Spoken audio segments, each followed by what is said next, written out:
So I have so much joy and fear right now being here in the hot seat that my heart is pounding. Your heart is pounding because your body likes blood moving. Yes, it does. And there's no fear within you. Just excitement. Yeah. Yeah, yeah. So a quick question that should be short and easy is, for everybody in this room who was feeling before, the one gal that came up and talked about worrying about what other people think and feel, for all those people, out of everything you have in the back, the books, the CDs, what would be the one perfect thing for those people to listen to or read? Because I think it's such a big thing. I think so many people worry about what others think and feel. To help ingrain it into us, what would be the one thing? Well, everything that we've ever said is all about all of that. So you could pick up any one thing and you would find exactly what you're looking for.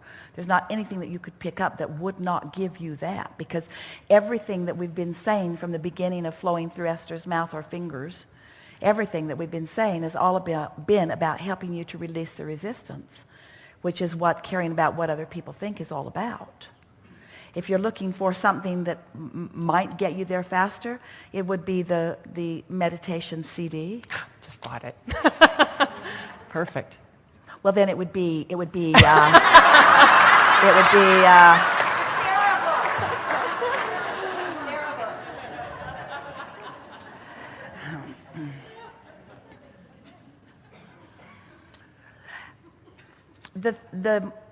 let's talk about this subject of caring about what other people think.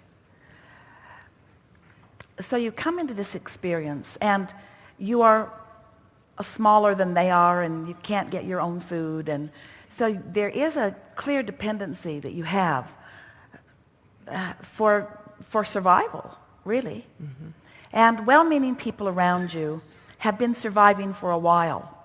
And for the most part, there are a few exceptions to this, they really care about you. You just got here. And they want things to go well for you. And they feel it important to tell you what they have learned. Most of them have been practicing some resistant thoughts. And so they warn you about the things that could trip you up or that could get in your way. And you're together a lot, and you see a range of emotions within them. Now, you're new to this game, and you love feeling good and do. So you're gravitating toward what feels good. So when those around you are laughing, you feel good. When they're playful, you feel good. When they're appreciating, you feel good. When they're loving, you feel good. And without meaning to, you sort of assign them the role of your guidance system, where you start getting feedback from them. Now, if you have the benefit of having been born into a family that's feeling pretty good, someone who's feeling mostly loved, then they might be a good reflector for you. But most everybody's sort of up and all around, and the most significant thing is they were not born to serve you, and you are not their only object of attention. Hear this. You all came for your own exposure to life, and no one was assigned your keeper. Not your mother, not your father. No one was assigned your keeper. But you sort of wanted them to be that because you got feedback from them. Well, for a while you got it from them, then you started getting it from your playmates, then you get it from your lovers. In other words, you're wanting positive response from others. That's just natural. But all along, you had a guidance system within you that was helping you to know when you were on track with what would serve you and when you weren't, you see. So it wasn't as complicated as you made it out to be.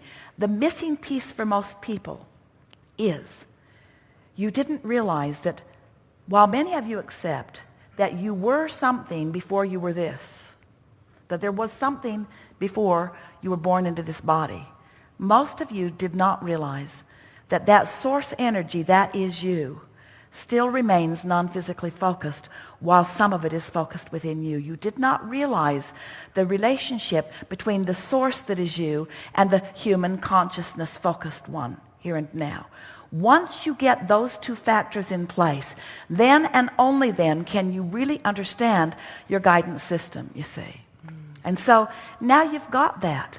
The thing that is so interesting to us is that long after you get that, long after you realize that when you focus this way you feel good and when you focus that way you feel bad. If you want to practice this a little bit, pick out someone, anyone, and focus upon the things that you love most about them and feel how you fill up with source. And then take that same person and focus upon the things that you like least about them and feel yourself getting pinched off from source. In other words, it's really easy to determine your alignment, your allowing, or your resistance, your disallowing. So now you know about that guidance system. And you know that it's present in every moment, because in every moment, this is why, hear this. If you hear only this, hear this. The reason that you ever feel any emotion is because source, doesn't matter what you want to call that, is right there thinking about the same thing you're thinking about in the same moment that you're thinking about it, from the perspective that source holds about it. You never, ever, ever think a thought that source isn't right there thinking a thought about the same thing at the same time. Ooh. Did you get that? So that's why when you're in sync with the thought that source has, you are full of that which feels good. And when you're out of alignment with it, you feel bad. So let's think some thoughts. I'm not very good at this. How does that feel? So what does that tell you that source thinks about that thought? I'm not a good person. How does that feel? What does that tell you that source is thinking about that thought? Life is good. How does that thought feel? What does that tell you that source thinks about that thought?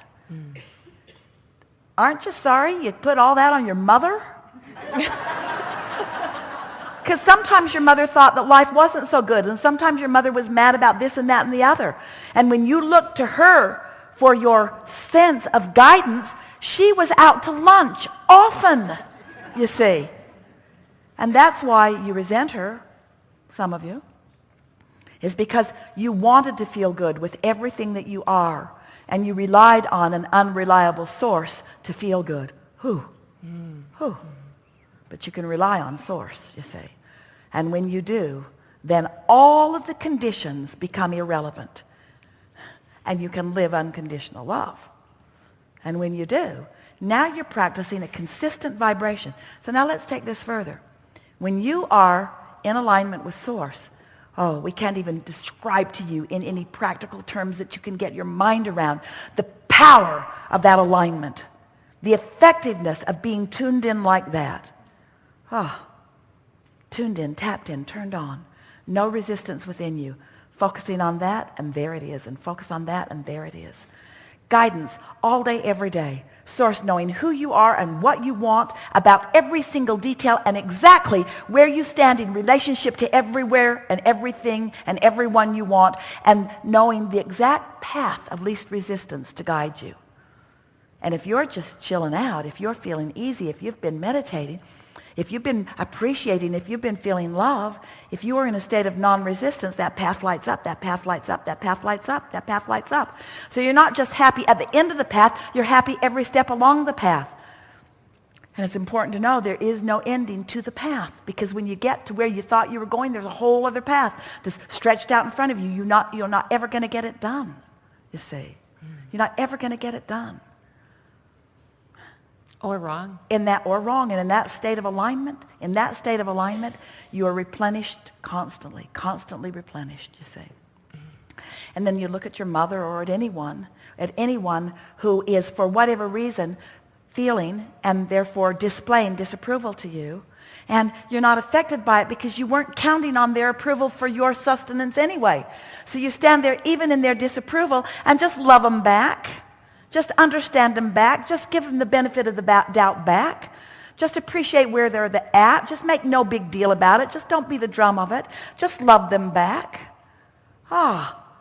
Somebody really mad at you and coming after you, if you're in that place where you're not drawn into whatever they're in and you stand there in love and you just look at them, their anger will dissipate right before you because their anger cannot abide in the vibration of that kind of alignment. But you got to practice to get that kind of alignment, you see. And then things just fall away that are unwanted while things just fill in that are wanted. Nice to know, huh? Mm-hmm. Mm-hmm. Something more? I can ask one Yeah. more? Okay.